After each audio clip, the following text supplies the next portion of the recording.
গল্পের নাম বুদ্ধিমান পেঁপড়ে আর অলস হাতি। একদিন জঙ্গলে হাতি বসে আরাম করছিল গাছের ছায়ায়। সে এতটাই অলস ছিল যে হাঁচি দিতেও আলিশ লাগতো। পাশে ছোট ছোট পিঁপড়েরা ব্যস্ত হয়ে খাবার সংগ্রহ করছিল। হাতি হেসে বলল, ও ছোট ছোট পিঁপড়ে ভাই, এত কষ্ট করছো কেন? বিশ্রাম করো, ঘুমাও, আরামে থাকো আমার মতো। একটা ছোট পিঁপড়ের নাম ছিল টুনটুনি।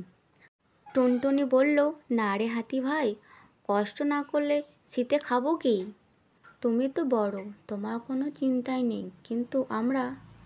হাতি হেসে গড়াগড়ি খেয়ে বলল, শীত এলো তো গাছ থেকে ফল পেড়ে খাবো, আর তোমাদেরকে দেখে তো মজাই পাই। শীত এলো আর ঝড় বৃষ্টি শুরু হলো। গাছের পাতা পড়ে গেল। হাতি বুঝলো, আরে এবার খাবার কোথায়? হাতি কাঁপতে কাঁপতে পিঁপড়ের বাসায় সামনে চলে এলো। বলল, টুনটুনি, এবার বুঝছি পরিশ্রমের দাম। আমায় একটু খাবার দেবে?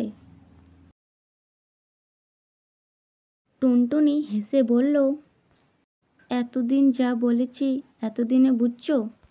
এসো এসো, শিখেছো বলেই তোমায় খাবার দেব।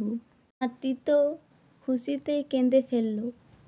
তারপর হাতিও সকালে উঠে খাবার সংগ্রহ করত, আর পিঁপড়ে তার নতুন বন্ধু হলো।